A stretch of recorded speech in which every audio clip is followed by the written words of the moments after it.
नमस्कार, खबर भारत की इस विशेष प्रस्तुति आप सभी का स्वागत है। मैं हूं आपके साथ क्रांति प्रिया और बात करेंगे 4 पीढ़ियों से देश सेवा की। अचरज में पड़ गए ना, हम अपनी आजादी की 75वीं सालगिरह मना रहे हैं, यानी अमृत महोत्सव। ऐसे कई आजादी के दीवाने रहे हैं जिन्होंने हंसते हंसते अपने प्राणों की आहुति दे दी और इतिहास के पन्नों में दर्ज हो गए। उन्हें याद करने के लिए किसी दिन विशेष की जरूरत नहीं है। हमारी स्वतंत्रता उनकी देन है, ये स्मृति पटल पर सदैव रहता है। ऐसा ही एक परिवार है जो 4 पीढ़ियों से देश सेवा में जुटा है। क्या है वो पृष्ठभूमि, आइए पहले आप दिखाते हैं ये खूबसूरत सी प्रस्तुति। दुर्ग जिले के अपनी सेवाएं दे रहे हैं और लोगों में साइबर धोखाधड़ी से जागरूकता फैला रहे हैं। बता दें, शोभित चतुर्वेदी ने कई स्कूलों और कॉलेजों में cyber police state headquarter Madhya Pradesh के साथ मिलकर रुस्तम जी ऑनलाइन सेफ्टी अवेयरनेस प्रोग्राम संचालित किए। महिला बाल विकास एवं साइबर पुलिस के साथ सेफ सिटी प्रोग्राम किए।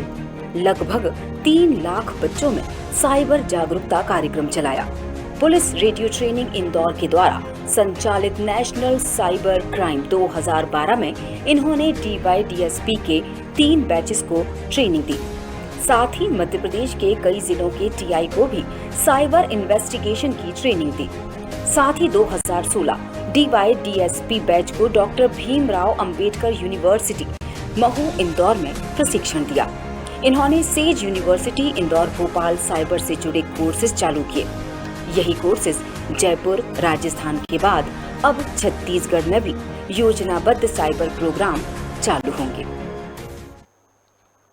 सभी का खून शामिल है यहाँ की मिट्टी में, किसी के बाप का हिंदुस्तान थोड़े ही है। जितनी शिद्दत से राहत इंदौरी ने इन पंक्तियों को लिखा, वो देश के प्रति उनके प्यार, जुनून और जज्बे को दर्शाता है। और यही जोश हर उस देशवासी के अंदर दौड़ जाता है जो लाइनों को दोहराता है। ऐसे ही देश प्रेमियों की पीढ़ी आज हमारे स्टूडियो में मौजूद है, पिता और बेटे जो इन पीढ़ी के हिस्से हैं। आइए स्वागत करते हैं शोभित चतुर्वेदी और रमेंद्र नारायण चतुर्वेदी जी का। बहुत बहुत स्वागत है आप दोनों का। सर, मुझे लगता है पहले पिता से शुरुआत करनी चाहिए। रमेंद्र नारायण चतुर्वेदी, मैंने नाम सही लिया आपका? जी सही है। रमेंद्र जी, जैसा कि हमने दर्शकों को बताया कि किस तरह से 4 पीढ़ियां दरअसल चतुर्वेदी परिवार के पिता, मतलब शोभित जी के पिता, शोभित जी के दादा, शोभित जी के परदादा, सही है ये? जी हाँ। तो ये जो क्रम शुरू हुआ और आज भले ही हम आजाद देश के निवासी हैं, लेकिन वो क्रम टूटा नहीं, क्योंकि देश सेवा किसी भी मायने में की जा सकती है। जी रमेंद्र जी, क्या कहेंगे? ऐसा है कि कुछ चीज़ें बहुत ही खून में ही दौड़ती हैं, क्योंकि मेरे पिताजी ने शुरू से ही स्वाधीनता आंदोलन में भाग लिया था और बढ़ चढ़ के हिस्सा लिया, और इसीलिए उनको वहाँ पर उनको एक गांधी के रूप से ही जाना जाता था। जी। उन्होंने सन 1947 में हाँ। दुर्ग के जो दिल्ली दरवाज़ा, जिसका आजकल हिंदी भवन कहलाता है, जी। उसमें गोलियों के बौछार के बीच वहाँ पर झंडा चढ़ाया था। हाँ। जो उनका बहुत ही मतलब साहसपूर्ण कार्य वहाँ पे माना जाता है। बिल्कुल बिल्कुल। इसके अलावा फिर उन्हें, क्योंकि वो इससे स्वतंत्रता संग्राम से जुड़ चुके थे, हाँ। तो इन्हें DSP के लिए इनको वहाँ पर मतलब उसमें हो गया, सिलेक्शन हो गया था। जी। पर क्योंकि स्वाधीनता संग्राम में जुड़े थे, इसलिए उनका उसमें फिर वहाँ से नाम हटा दिया गया। जी। इस तरह उन्होंने पूरे ज़िंदगी भर अपना इसमें योगदान दिया। फिर वो उन्होंने अछूत सेवाओं में की, वहाँ के जाके फिर इस्लामी पारा में रहने लगे, वहाँ सबकी तन मन धन से सेवा की। जी। इस तरह से उनका पूरा जीवन उसी में व्यतीत हुआ और सन 1978 में उनका देहावसान हो गया। मैंने बैंक में सेवा की और हमेशा समाज सेवा में लगा है। बैंक में सभी हमेशा मैंने किसानों का हमेशा हित सोचा। किसानों के लिए मुझे अच्छे से जाना जाता है, विशेष करके जब मैं रीवा क्षेत्र में रहा। हाँ। वहाँ अभी भी लोग बाग मुझे याद करते हैं। और इसके बाद फिर मैं रिटायर होने के बाद अभी भी समाज सेवा से जुड़ा हुआ हूँ। और अब हमारे पुत्र भी अब शोभित चतुर्वेदी इसको अब आगे बढ़ा रहे हैं कार्य को। बिल्कुल। हालांकि अब आज़ादी में लड़ने वाला समय वो चला गया जब वहाँ सेना में भर्ती होकर गोलियां चलानी और गोलियां खानी भी पड़ती थी, लेकिन जो लोग वहाँ जवानों की तरह वहाँ तैनात नहीं है, लेकिन एक सिविलियन की तरह भी देश में अपनी सेवाओं के माध्यम से योगदान दे सकते हैं। शोभित जी क्या कहेंगे? मेरा मानना यह है कि क्योंकि हम हर जगह फ्रंट लाइन पे नहीं जा सकते, और हम अगर सिविलियंस की बात करें तो हमारे अंदर ही इतने सारे अपराध और इतनी सारी चीजें चल रही हैं कि अगर हम उसको कंट्रोल करें, क्योंकि देश अगर एकजुट होगा, एक अच्छे से रहेगा, और अगर अपराध नहीं होंगे तो हम उसको ज्यादा अच्छा ढंग से बाहरी ताकत से लड़ सकते हैं। बिल्कुल। और सबसे मेन चीज है, सबसे जरूरी चीज है कि हमको उसके लिए जागरूक होना पड़ेगा, हमको हर चीज का ज्ञान होना पड़ेगा, जिसके लिए सर्व शिक्षा अभियान चलाया जा रहा है, जिसके चीज चलाई जा रही है। तो हमें हर चीज, हम बात करें आज, क्योंकि मैं साइबर की बात करूंगा, साइबर की बात करें तो सबसे ज्यादा आने वाले सालों में अपराध साइबर से ही होंगे, साइबर अटैक्स होंगे, और हमको इस सब चीजों से जागरूक होना चाहिए। क्योंकि आज भारत, आप देखें कि यूपीआई की बात करते हैं, हम ऑनलाइन पेमेंट्स की बात कर रहे हैं, हम आजकल चल रहे हैं कैशलेस पे, और कैशलेस की हम बात करें तो हमें इसका ज्ञान होना बहुत जरूरी है कि हम इससे बचे कैसे, क्योंकि इसमें सबसे ज्यादा धोखाधड़ी होती है जानकर, अनजाने से नहीं होती, जानकर होती है। क्योंकि हमें जानकारी होते हुए भी अगर हमारे साथ धोखा हो रहा है तो कहीं ना कहीं हमारी जानकारी पूर्ण नहीं है। बिल्कुल सही बात है। ये एक बड़ा मुद्दा है इस वक्त। साइबर क्राइम जो है वो लगातार बढ़ रहे हैं, यानी अब देश को सिर्फ सैनिकों की जरूरत नहीं पड़ रही है, बल्कि देश को ऐसे लोगों की भी जरूरत है जो अंदर से खोखला कर रहे लोगों, सतर्क भी रहे, सावधान रहे, बचकर रहे और दूसरे को भी बचा कर रखे। जी बिल्कुल। इसीलिए कुछ यूनिवर्सिटीज में, जैसे यूनिवर्सिटी इंदौर, भोपाल, सुरेश ज्ञान विहार यूनिवर्सिटी राजस्थान, इन यूनिवर्सिटी में हमने कुछ कोर्सेज चालू किए हैं जिससे बच्चे पढ़े, उस चीज से आगे बढ़े। जैसे हमने साइबर लॉ का चालू किया है, हमने साइबर इन्वेस्टिगेशन चालू किया है, हमने चालू किया साइबर सिक्योरिटी और नेटवर्क सिक्योरिटीज, क्योंकि इसी से पूरा जो साइबर का इंफ्रास्ट्रक्चर है उसी पे चलता है। और अगर हर व्यक्ति को इसका ज्ञान नहीं है तो कहीं ना कहीं उसका धोखाधड़ी हो सकती है। तो इसके लिए एक्सपर्ट्स भी चाहिए हैं और लोग चाहिए। तो हम लोग इस पे काम कर रहे हैं पिछले 3 साल से, और काफी बच्चे इसमें एडमिशंस ले रहे हैं, काफी बच्चे इसको अपना नया लेके चल रहे हैं आगे। क्योंकि आप देखें साइबर के लिए कोर्सेज नहीं मिलते हैं, हम देखें से किताबें नहीं मिलती हैं, हम हर चीज ऑनलाइन मिल रही है। ऑनलाइन और ऑफलाइन में थोड़ा डिफरेंस होता है, क्योंकि साइबर में पूरी चीज प्रैक्टिकल से आती है। ऑनलाइन कोर्सेज हम सीख नहीं पाएंगे, या तो हम प्रोफेशनल है, जैसे हम जैसे लोगों के लिए है ऑनलाइन की, हमको पता है कि क्या चीज है। तो इस प्रकार से जब ये बच्चे पढ़ेंगे वो अपने घर पे माँ बाप को बताएंगे। इसीलिए जो साइबर का हमने रोजा स्टार्ट किया था श्री निश्चल झारिया जी के साथ, साइबर सेल के साथ मिले, तो उसमें हमने यही किया था कि हम हर स्कूल, हर कॉलेज गए, हमने हर बच्चों को समझाया। क्योंकि बच्चों को समझाना सबसे आसान है, वो अपने माँ बाप को समझाएंगे, वो उनको बताएंगे कि कैसे बच के रहे। क्योंकि आज सबसे ऑनलाइन या ऑनलाइन पेमेंट्स या ऑनलाइन शॉपिंग बच्चे करते हैं, उनके माँ बाप को भी इतने फ्रेंडली नहीं है। तो कहीं ना कहीं हम उस लेवल पर जाके हमने काम किया। आज करीबन 3-3.5 लाख बच्चों को हम अवेयर कर चुके हैं, और कहीं ना कहीं ये चीजें कंट्रोल में आई हैं। केसेस तो बहुत बढ़ रहे हैं, चीजें होती जा रही हैं, लेकिन कोशिश हमारी यही है कि हम इसको तत्पर करते रहे। और हर जगह, मैं कहूँगा मध्य प्रदेश, इसके बाद मैं छत्तीसगढ़ में भी काम चालू करूंगा, हम इसको राजस्थान भी चालू करेंगे, और इसको कहीं ना कहीं हर बच्चे को, हर व्यक्ति को इस चीज से अवगत कराएंगे कि कैसे वो साइबर से, क्योंकि आने वाले सालों में साइबर एक बहुत बड़ा अपराध है। और ये भी एक प्रकार का मान के चले कि कहीं हमको उस चीज से बचना है तो कहीं ना कहीं हमें सीखना पड़ेगा।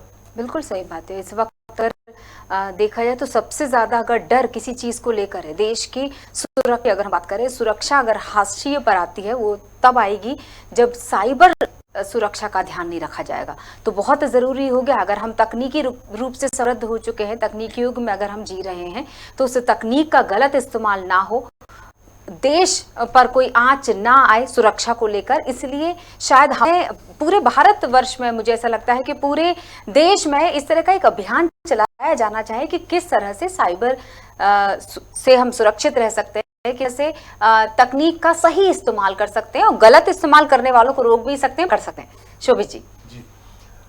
मेरा बात तो यही, और हम ट्रेनिंग भी इसी की चीज देते हैं कि कहीं ना कहीं हम साइबर से बचें और उसको रोकें।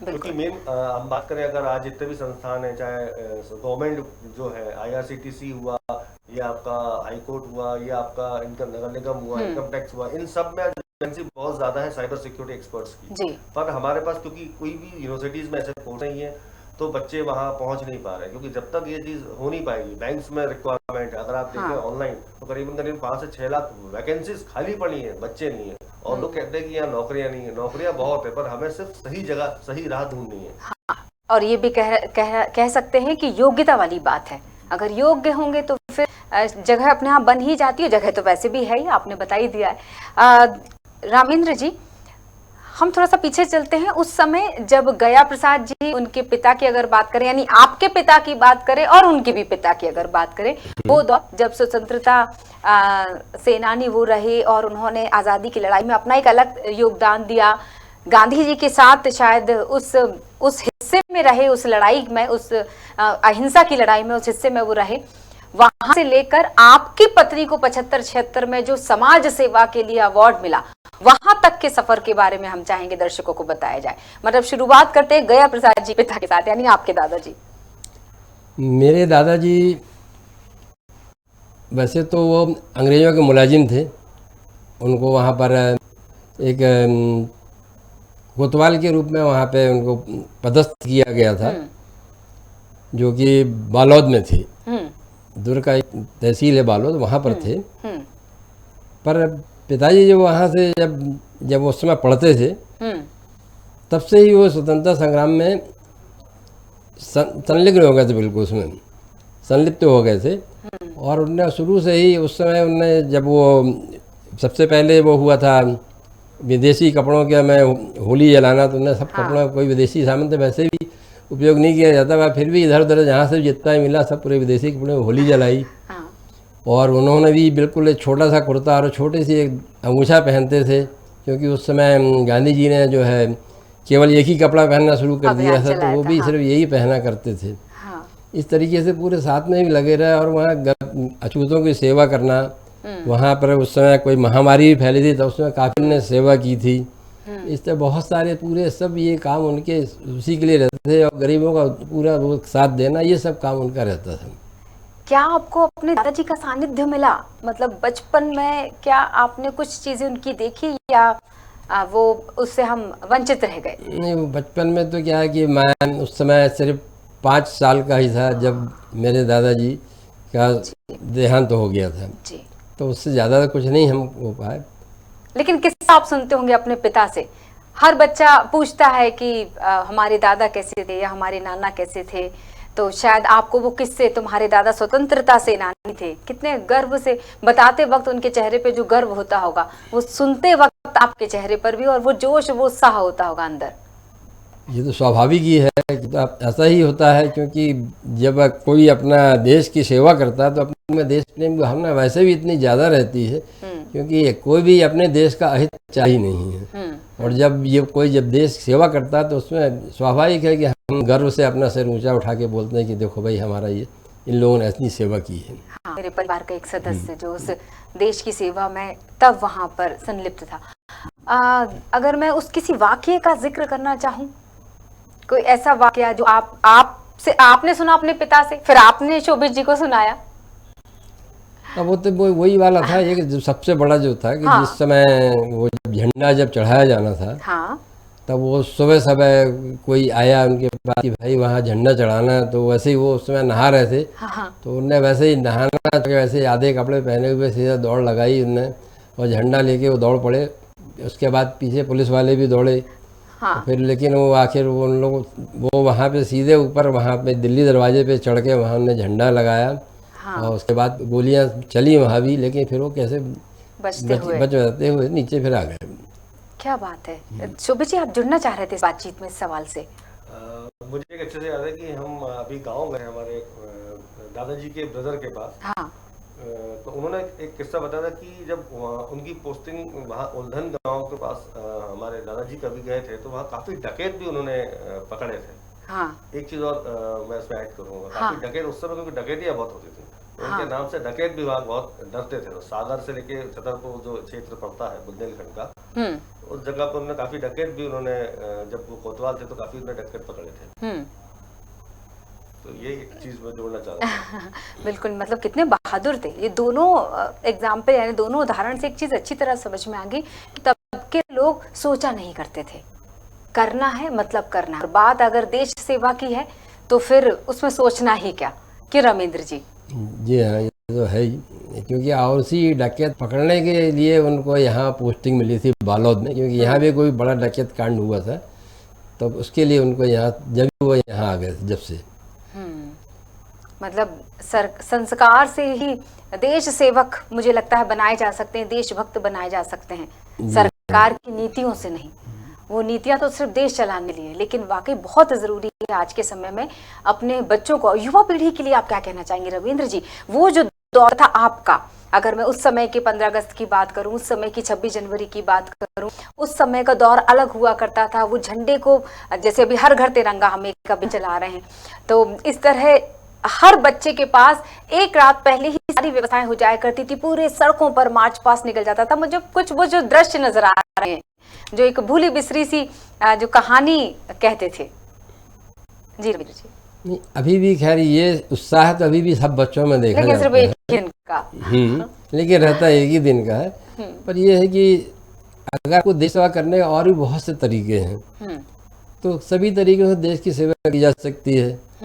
कोई ऐसा नहीं है कि आप, क्योंकि अब वो समय बदल गया है, तो देश की सेवा एक छोटे से काम, कुछ से भी छोटे से इससे लेकर के उसके बाद फिर उसको आगे बढ़ाया जाए तो वो बहुत बड़ी देश की सेवा मानी जाती है। मैं चाहूंगी कि जो 75 और 76 के सन की मैं बात कर रही थी, उस साल की, जिस साल आपकी अर्धांगिनी को वो अवार्ड मिल रहा था समाज सेवा के लिए, जिसके बाद ही क्यों, मुझे लगता है उन्होंने अपने एक लंबा समय निःशुल्क शिक्षा देने में लगा दिया था। ये सन 75-76 में नारियल खेड़ा यहाँ भोपाल में ही, वहाँ पे उनको समाज सेवा के लिए वो पुरस्कार दिया गया था। उसमें जो वहाँ पर जो मंत्री थे, लक्ष्मी नारायण जी शर्मा थे शायद, जहाँ तक मुझे ऐसा याद है, उन्होंने वो पुरस्कार दिया था उनको। और वो उसके बाद वो नेहरू नगर आके हम लोग रहने लगे, तो वहाँ पे उन्होंने फ्री में वहाँ पे बच्चों की शिक्षा की पूरी देखरेख, पूरी व्यवस्था वहाँ पे की थी, जो कि कई सालों तक उनने ऐसी चलती रही। बिल्कुल। अब आजकल आपको नहीं लगता है रमेंद्र जी कि दिखावे के लिए हो गई हैं सारी चीजें? अब तो खैर दिखावा तो खैर रहता ही है, हमेशा ही रहा है, पर यह है कि कुछ लोग बिल्कुल उसमें जुड़ जाते हैं और हमेशा बच्चे बहुत ही अंतर्मन से उसमें काम करते हैं और पूरा देश के लिए ही समर्पित हो जाते हैं। बस दिखाने वाले जो करते हैं, अब ठीक है, वो तो कोई बात ही नहीं उसकी। बिल्कुल। शोभित जी, युवा पीढ़ी को लेकर हम चर्चा करना चाहेंगे कि अब युवाओं में कौन सी चीज़ों की कमी खलती है, दिखती है, क्योंकि आप एक महत्वपूर्ण विभाग में काम कर रहे हैं, महत्वपूर्ण विशेषज्ञता आप रखते हैं जिस क्षेत्र में, बहुत ज़रूरी हो जाता है उस जिम्मेदारी का निर्वहन करना, और बहुत ज़रूरी हो जाता है जो ज्ञान आपके पास है वो ज्ञान आप भी दर्शकों को बताना चाहेंगे। शोभित चतुर्वेदी जी भी निःशुल्क सेवाएं दे रहे हैं, क्या कहेंगे? जी बिल्कुल।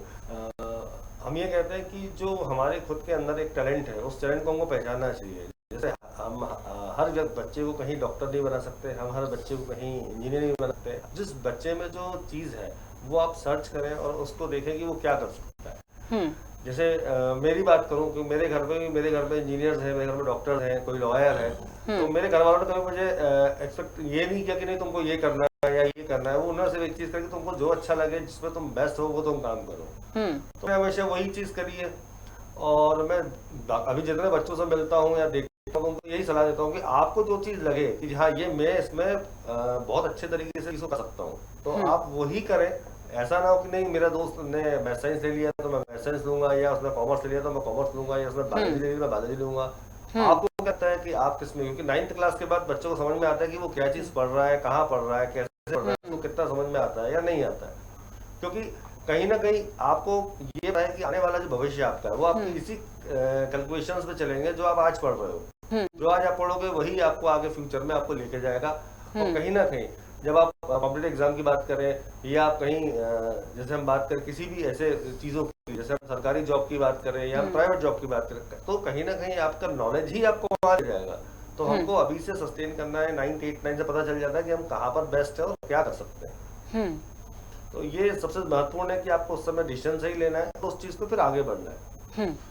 बिल्कुल, ये मतलब एक विचारों की आज़ादी की हम बात कर रहे हैं। रविंद्र जी, आपसे सवाल रखती हूँ, बच्चों को दी जाने वाली आज़ादी और बच्चे उस आज़ादी का फ़ायदा ना उठाएं, इसके लिए उन्हें अनुशासित किया जाना, दोनों बातें बहुत महत्वपूर्ण हो जाती हैं आज के अभिभावकों के लिए। देखिए, अनुशासन से बहुत सी चीज़ें साथ में सन्निहित हैं। एक तो पंक्चुअलिटी होना चाहिए, अनुशासन होना चाहिए, उसके साथ साथ फिर उसमें किसी कार्य को करने के लिए उसमें उसका दृढ़ निश्चय भी होना चाहिए। तो इससे उसके जो है कुशलता ही बढ़ती है और उसका अपने आगे काम उसका बढ़ता जाता है। जी बिल्कुल, जिस तरह से हम ये तस्वीरों में भी देख सकते हैं, हमने आपके परिवार की तस्वीरें दर्शकों के साथ साझा की हैं कि किस तरह से वो महत्वपूर्ण जगहों पर मौजूद रहे और जिन लड़ाइयों में वो शामिल हुए, जिन विचारों के साथ वो आगे बढ़े। बहुत ज़रूरी हो जाता है उन विचारों को अपनी आने वाली पीढ़ी पर ट्रांसफर करना, जो शायद आपके अंदर आया और आपने स्थानांतरित किया अपने बच्चे यानी शोभित जी के पास। लेकिन उसी के समानांतर जरूरी हो जाता है बेटियों को भी उस तरह की शिक्षा को दिया जाना, क्योंकि आज़ादी सिर्फ एक तरफा नहीं होती। आज़ादी शायद पुरुष और स्त्री दोनों में बराबर मिलनी चाहिए, दोनों में बराबर बंटनी चाहिए। जब ये आज़ादी हमें मिली दोनों के हिस्से में बराबर आनी चाहिए। लेकिन आपको लगता है इतने सालों में आपने वो पूरा क्रम देखा, अपने दादा के समय की बातें आपने सुनी, अपने पिता के साथ वो समय को जिया, आपने अपने बच्चे के साथ वो समय को जिया, तो लगता है कि कहीं ना कहीं एक वर्ग जो है वो आगे निकलता चला गया और दूसरा वर्ग अभी भी उस आजादी की लड़ाई सी लड़ रहा है। रमेंद्र जी, ऐसा है कि हमारे परिवार में तो इस प्रकार का भेद अभी रहा ही नहीं। हमारे यहाँ मेरी बड़ी बेटी भी, वो भी शुरू से ही हर चीज़ में बढ़ चढ़ के हिस्सा लिया और उसने एनसीसी में वो सीनियर अंडर ऑफिसर भी रही, वहाँ भी पैराग्लाइडिंग में सब बढ़ चढ़ सब जो है उसने काम किया। और स्वतंत्रता संग्राम में तो खैर उस तो कोई हिस्सा उसका वो नहीं रहा था। ये है कि उसने बिल्कुल देश प्रेम उसके अंदर कूट कूट के आज भी भरा हुआ है। अभी भी वो देश सेवा कर रही है और आजकल फिलहाल वो उज्जैन में अभी शिक्षक है वहाँ पर। बिल्कुल, ऐसे ही छोटी बेटी हमारी, हाँ, वो भी इसी प्रकार से सब कार्य, भी इंजीनियर है, हाँ, और वो सब ये देश सेवा में लगी हुई है। क्या बात है, मतलब अपने अपने स्तर पर सभी आपके परिवार में। शोभित जी, आप कुछ कहना चाह रहे थे? दीदी प्रिंसिपल है उज्जैन में, जो छोटी सिस्टर है वो असिस्टेंट प्रोफेसर है सेज में, और काफी अच्छे से वो भी साथ में शाम को जब वक्त मिलता है तो वो लोग भी क्लासेस लेते हैं, गरीब बच्चों को पढ़ाते हैं। जैसे मम्मी ने किया है वो चीज वो फॉलो कर रहे हैं। और मम्मी की बात करो तो मम्मी भी एनएसएस में रही है, क्या बात है, सिस्टर एनसीसी में रही है। काफी उसने जो उसको अवार्ड्स मिले हैं, काफी उसका भी काफी उस अवार्ड्स उसको भी मिले हैं। So we are all feel proud कि हाँ, हम लोगों ने कुछ ना कुछ अपने देश के, अपने लोगों के लिए कुछ ना कुछ तो किया है। बिल्कुल, मतलब ये कहा जाए कि आपने उस आज़ादी को बराबर हिस्सों में बांट लिया है। मतलब आप जो पीढ़ी दर पीढ़ी चली आ रही हैं चीज़ें कि हमें किसी भी जगह पर रहना है, किसी भी क्षेत्र से जुड़े रहना है, बस इस बात को याद रखना है कि ऐसा कोई काम नहीं करना है जिससे देश पर फर्क पड़ता हो, क्योंकि बूंद बूंद से घड़ा भरता है। छोटे छोटे गलत चीज़ों से शायद एक जिसको हम बोलते हैं ना ब्लंडर अंग्रेजी में, तो वो उससे बचना है। एक लास्ट सवाल आप दोनों से रख लेती हूँ मैं। स्वतंत्रता सेनानियों के बीच में आपके तो परिवार में ही रहे, अगर मैं आपसे पूछूं कि आपको, रमेंद्र जी आपसे शुरू करती हूँ इस सवाल का जवाब लेना, आपका पसंदीदा स्वतंत्रता सेनानी कौन था? कौन सा फ्रीडम फाइटर जो आप पढ़ते थे, सुनते थे, देखते थे, जीते थे? मेरे लिए चंद्रशेखर आज़ाद मेरे बहुत ही, मतलब क्या है कि मेरे बहुत ही ज़्यादा उसमें रहे, आप उनसे प्रभावित रहे? मैं ज़्यादा प्रभावित था उनसे। बिल्कुल, मतलब फिर आपको तो पता ही होगा कि उनकी जो रीति और नीति काम करती थी जी, आज़ाद ही रहे और आज़ाद ही रहेंगे चाहे कितने भी युग आ जाए। यही सवाल आपसे रखूंगी शोभित जी जाने से पहले। सुभाष चंद्र बोस जी, जिनके बारे में काफी पढ़ा, रिसर्च किया, उनके बारे में काफी ऐसी जो किताबें पढ़ी हैं, क्योंकि उनका जो अंत समय था वो आज तक नहीं डिक्लेयर हुआ कि वो कहाँ है। हाँ। तो काफी वो उनके जो तरीके थे, उनका जो एक जीवन जीने का तरीका था वो मुझे बहुत पसंद है। और वो जो उनका चेंजेस अपने आप को, वो हर जगह जाते थे। हाँ। उनके एक मुझे बहुत अच्छे से याद है, वो जर्मनी करते हैं हिटलर से मिलने, तो हाँ। हिटलर के काफी डुप्लीकेट्स आए थे, हाँ तो बोले मैं आपसे नहीं मिलूंगा, मैं हिटलर को जानता हूँ, मैं हिटलर को मिल लूंगा। तो वो ऐसी कई चीजें उनके साथ मुझे उनसे सीखने मिली, और मुझे हाँ। वो बहुत मतलब मेरे लिए, मैं कोशिश करता हूँ कि हाँ उनके जैसा कुछ करना चाहिए। इसलिए मैं साइबर की तरह अपने आप को देखता हूँ कि साइबर को मैं इस लेवल पे लेके जाऊँ कि मैं एक साइबर आर्मी खड़ी करके अपने देश को दूँ। ऐसे कई लोग जो अंदर रह के ऐसे लोगों से लड़े, अंदर से, देश के अंदर से, क्योंकि साइबर में कोई बॉर्डर नहीं है, साइबर में कोई चीज नहीं, साइबर में हमें लड़ना है और अंत तक लड़ना है, क्योंकि साइबर वार आने वाले सालों में अब साइबर वार ही होगा, क्योंकि एक ऐसा दुश्मन जो दिखाई नहीं देता, उससे लड़ाई लड़ने के लिए तो वाक को मजबूत होना पड़ेगा। तो बिल्कुल, और वो जो बात हमेशा कहते थे ना कि तुम मुझे खून दो मैं तुम्हें आज़ादी दूंगा, शायद आप उसी तर्ज पर आगे बढ़ रहे हैं कि तुम मुझे समय दो मैं तुम्हें शिक्षा दूंगा। बहुत बहुत शुक्रिया, बहुत अच्छा लगा आपसे बात कर आपके परिवार के बारे में जानकर। उम्मीद है दर्शकों को भी अच्छा लगा होगा। हमारे साथ जुड़े हुए थे रविंद्र नारायण चतुर्वेदी जी, शोभित चतुर्वेदी जी, इन सभी को, इन दोनों को मैं स्टूडियो में आने के लिए धन्यवाद करूंगी। और जाने से पहले चूंकि पंक्तियों की शुरुआत की थी राहत इंदौरी साहब की लिखी कलम से, तो उन्हीं की ली हुई पंक्तियों से इस प्रोग्राम को मैं अंतिम मोड़ भी देती हूँ कि ऐ जमीन एक रोज तेरी खाक में खो जाएंगे, ऐ जमीन एक रोज तेरी खाक में खो जाएंगे, सो जाएंगे, मर के भी रिश्ता नहीं टूटेगा हिंदुस्तान से, ईमान से। आजादी के अमृत महोत्सव की समस्त देशवासियों को खबर भारत परिवार की तरफ से बहुत बहुत शुभकामनाएं। जय हिंद, जय भारत।